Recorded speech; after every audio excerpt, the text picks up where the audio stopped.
So let's talk about Porgs. Porgs. One of the new elements in Star Wars The Last Jedi. Why am I still talking about The Last Jedi a month later? Why? Because I keep finding new things about not the movie necessarily, but the reception to the movie that really kind of annoy me. And I wanted to clarify some things too that I think are being misconstrued by the audience. So, what are the Porgs? Well, if you saw Star Wars The Last Jedi, and I'm not even going to give you a spoiler warning, well, I am. Spoiler warning, because I'm sure there's somebody out there who hasn't seen it, even though it's been out for like many weeks now.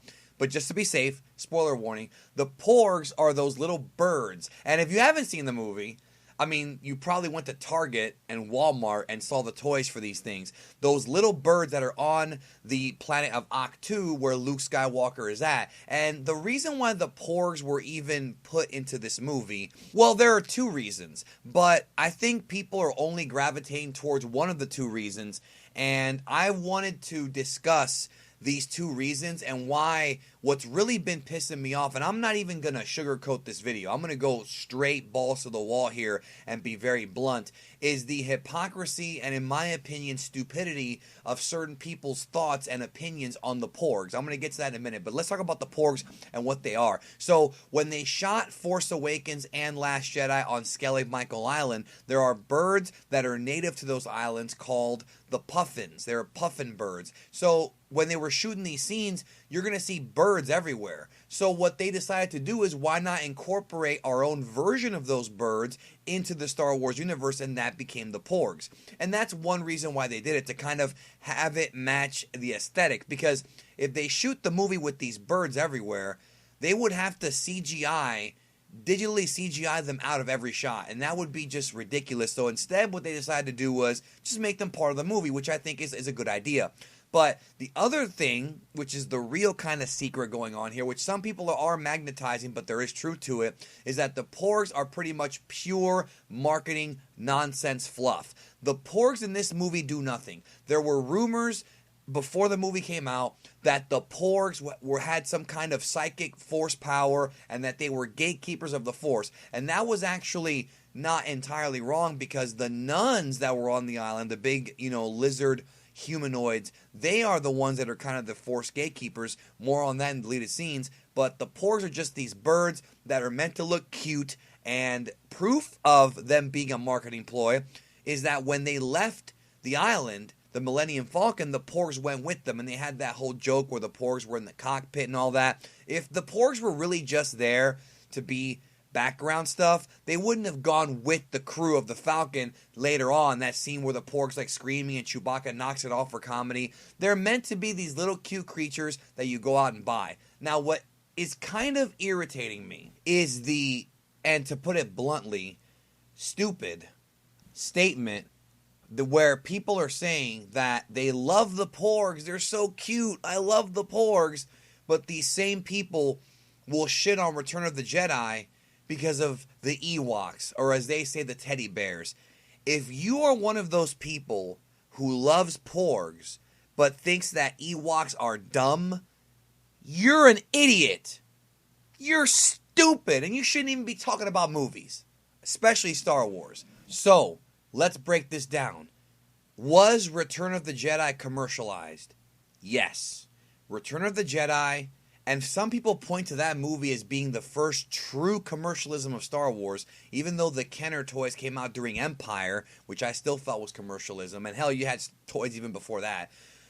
Yes, the Ewoks in Return of the Jedi were absolutely marketing ploys to sell toys, and, because these are kids' movies. Absolutely they were. I won't even deny that one bit. The real story is that in one of the original scripts, one of the original drafts, and if you don't believe me, read a book called The Secret History of Star Wars. There was, in the first Star Wars film, in the original Star Wars film, the Wookiee planet. And there was a whole side plot where near the end of the film, they went to the Wookiee planet, which I don't even think it was even called Kashyyyk back then, but I could be wrong. Well, anyways, in one of the old story treatments, Lucas wrote this forest battle at the end of the first Star Wars movie that he had to cut out of the film, but he wound up bringing back the forest battle at the end of Return of the Jedi. And originally, Chewbacca wasn't really like a Wookiee co-pilot. That was kind of in one of the later drafts. And then so what they did was instead of having the Wookiee planet, they just, moved the words around and made it Ewoks. Wookiee, Ewok. That was the whole joke. And that's why they're in the film. Now, I know a lot of Star Wars fans don't like the fact that, and this kind of pisses me off because people who say this don't even understand Star Wars.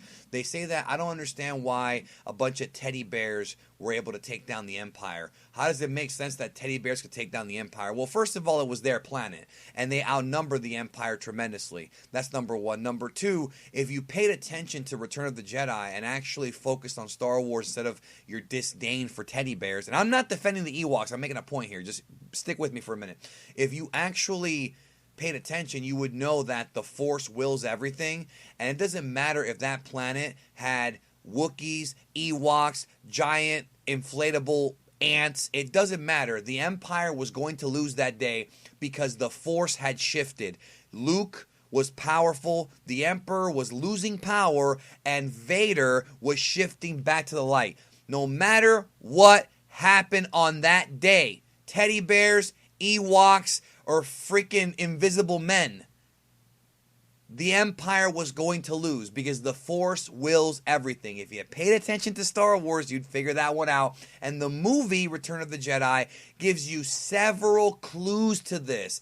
Listen to the dialogue between the Emperor and Vader. Listen to the dialogue between Luke and Vader. There are clues to what is going on with the Force in that movie. So yes, the teddy bears beat up the Empire because it was meant to happen on that day.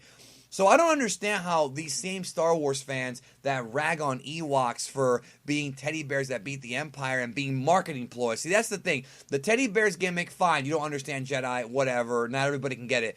But when it comes to the whole thing about, oh, well, the Porgs, they're so adorable and cute and I love them. Oh, my God, I love Porgs. Oh, but yet in the same breath say you don't like Ewoks, you're an idiot. Because what did the Porgs actually do? What did the Porgs do in this fucking movie? They did nothing. They literally were there for aesthetic purposes to cover up the fact there were real birds on that planet, and they were there for comic relief. They literally added zero to the plot at all.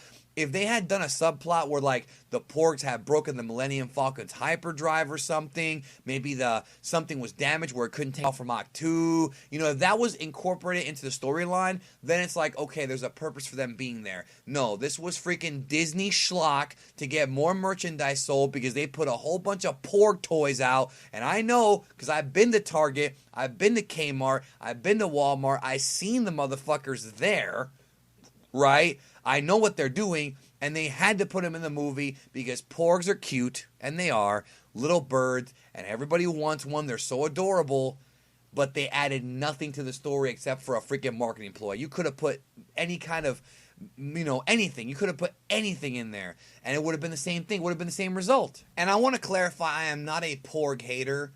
I don't think that Porgs are necessarily a horrible thing, but I just can't stand people who have the balls to say that the prequels and that, Jedi were marketing tools and, George Lucas sold out. And you mean to tell me that freaking Last Jedi didn't sell out with the fucking Porgs? I mean, hell, I'm surprised they didn't go to the damn casino planet and put out freaking little stuffed animals of all the greedy, rich, elk and those fathiers. And what about those crystal foxes, dude? Like, yeah, they were adorable, but that's such, like, prequel schlock. And people are defending... And I'm not ragging on the movie again. I'm just ragging on this one aspect of it. People are defending this crap and saying it's like so bold and different from the prequels. It's really not. It's the same shit. There's very few differences here. Watch the movie and really pay attention. What is so bold about it? They killed off Snoke early? So you kill off Snoke a movie early. Yeah, I guess that's kind of cool, but is it really that bold? Bold would have been if, like, here's what bold is. If Rey went to the dark side and they ended the film with Rey and Ben Solo on the dark side, and then the light side was like Luke and Leia trying to beat them. Like then, or something like that. That would have been bold. Like having your main character go bad in 2, that would have been bold. But having them kill off Snoke and then at the end of the day it's still going to be Rey and Kylo at the end like it was at the beginning, at the end of episode 7, what new direction are you going in? It's whatever. I'm just really done with the hypocrisy of people, both the film's detractors and the film's defenders. It's just getting out of hand here. Look, if you're out there and you talk shit about Ewoks being, a sellout and George Lucas wanted to be a sellout, brother, and you think Disney's not trying to sell toys, you need to open up your eyes, dude. Y'all need to open up your eyes and see what's really going on. That's all I got for you, and I'll talk to y'all soon.